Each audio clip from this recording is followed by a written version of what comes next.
आज आपण करणार आहोत मोड आलेल्या मुगाचे वडे। पौष्टिक अशी रेसिपी आहे। त्याचबरोबर हे वडे छान खमंग खुसखुशीत बनतात। मुलांच्या टिफिनसाठी किंवा सकाळच्या घाईच्या वेळी नाश्त्यात काय बनवावं त्यावेळी तुम्ही ही रेसिपी करून पाहू शकता। आणि अगदी परफेक्ट छान खुसखुशीत असे वडे होण्यासाठी व्हिडिओ शेवटपर्यंत नक्की पहा। पहिल्यांदाच माझा व्हिडिओ बघत असाल तर सबस्क्राइब करायला देखील विसरू नका चॅनलला। नमस्कार, मी मोहिनीता तो सर्वांचं स्वागत करते माझ्या किचनमध्ये। मुगाचे वडे बनवण्यासाठी इथं मी मोड आलेले हिरवे मूग घेतलेले आहेत। साधारण 1 कप असे हे मूग आहेत आणि हे सगळे मूग एका मिक्सरच्या भांड्यामध्ये आपण काढून घ्यायचे। तुम्ही हवं तर फक्त भिजवलेले मूग सुद्धा वापरू शकता।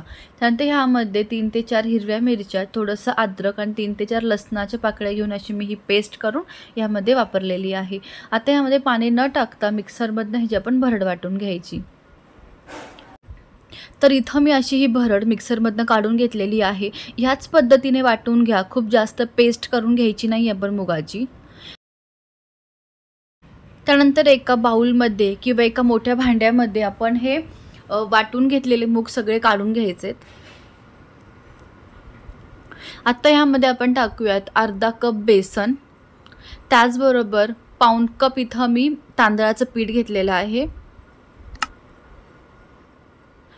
त्याचबरोबर एक मीडियम साइजचा कांदा बारीक चिरून घेतलेला आणि अर्धी वाटी इथं मी गाजर वापरते आहे। गाजर अशा प्रकारे मी किसून घेतलेली आहे। तुम्ही हवं तर तुकडे सुद्धा वापरू शकता गाजरचे। भरपूर कोथिंबीर टाकून घ्यायची। तुमच्याकडे घरात जर तांदळाचं पीठ नसेल तर तुम्ही त्याच्याऐवजी ज्वारीचं पीठ वापरू शकता। त्यानंतर चवीनुसार मीठ टाकून घ्यायचं आणि आता यामध्ये आपण काही मसाले टाकून घेऊ। तर सगळ्यात पहिले तर मी अर्धा चमचा हळद टाकलेली आहे आणि त्याचबरोबर अगदी पाव चमचा लाल तिखट, जसं की आपण सुरुवातीला मिरची वापरलेली आहे। पाव चमचा जिऱ्याची पावडर मी टाकली यामध्ये। आता हे सगळं आपण एकजीव करून घ्यायचं आहे आणि त्यानंतर पाण्याचा अंदाज घेत आपण यामध्ये पाणी टाकून घ्यायचं। खूप जास्त पाण्याचा वापर करायचा नाही, अगदी हलकंसं किंवा थोडंसं पाणी आपण यामध्ये वापर करणार आहोत। तर इथं मी साधारण अर्धा कप असं पाणी घेतलेलं आहे।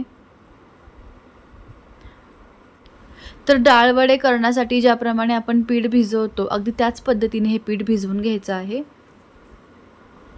आणि हातांना थोडंसं तेल लावून हे जसे आपण वडे बनवून घ्यायचे। वडे बनवत असताना खूप जास्त पातळ न बनवता आपण हलकेच त्याला असे जाडसर बनवून घ्यायचे आणि अगदी ह्याच पद्धतीने आपण बाकी सगळे इथं वडे बनवून ठेवूयात। आता वडे तळण्यासाठी इथं मी पॅनमध्ये तेल टाकून घेते। आज आपण हे वडे शॅलो फ्राय करणार आहोत, म्हणजे कमी तेलामध्ये हे वडे आज आपण तळून घेणार आहोत। तुम्ही हवं तर तव्यात सुद्धा हे वडे तळून घेऊ शकता। तेल चांगलं कडकडीतच गरम करून घ्यायचं आहे आणि मग एकदम गॅसची फ्लेम बारीक करून घ्यायची आणि सगळे तयार करून घेतलेले वडे आपण एक एक करून असे तेलावरती घालून घ्यायचे। वडे तळत असताना गॅसची फ्लेम ही मीडियम ठेवायची आहे, नाहीतर मोठ्या गॅसवर वरून पटकन करपतील, पण आतून जसं की आपण बेसन पीठ वापरलेलं आहे म्हणून ते बेसन पीठ कच्चंच राहू शकतं। एका बाजूने चांगले सोनेरी झाल्याच्या नंतर ते आपण उलटून घ्यायचे आहेत आणि दुसऱ्या बाजूने सुद्धा हे सगळे वडे आपण सोनेरी रंगावरती तळून घ्यायचे। रंग तर खूप मस्त आलेला आहे वड्यांचा, पण चवीला सुद्धा ते खूप छान टेस्टी असे लागतात। तर दोन्हीही बाजूंनी छान सोनेरी रंगावरती खरपूस असे वडे मी तळून घेतलेले आहेत। त्यामधलं संपूर्ण असं तेल निथळून घ्यायचं आणि एका प्लेटमध्ये असे वडे आपण काढून घेऊयात आणि त्याचप्रमाणे आपण उरलेल्या सगळ्या पिठाची ते वडे बनवून घ्यायचे आहेत। हे मुगाचे वडे थंड झाल्याच्या नंतर सुद्धा चवीला चांगले लागतात, त्यामुळे टिफिनसाठी नक्कीच ही चांगली अशी रेसिपी आहे।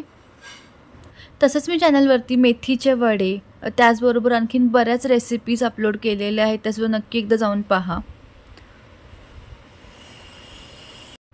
तर इथं असे हे हिरव्या मुगाचे पौष्टिक पण तितकेच टेस्टी असे वडे आपले तयार झालेले आहेत। त्याचबरोबर तुम्ही बघू शकता बिलकुल तेलकट न होता छान ते खमंग खुसखुशीत झालेले आहेत। आतमध्ये सुद्धा बेसन छान परफेक्ट असं शिजलेलं आहे। तुम्हाला जर आजची रेसिपी आवडली असेल तर व्हिडिओला एक लाईक करायला विसरू नका। पुन्हा भेटू आणखीन एका अशाच नवीन रेसिपीसह। तोपर्यंत मस्त खा आणि खुश राहा। थँक्यू।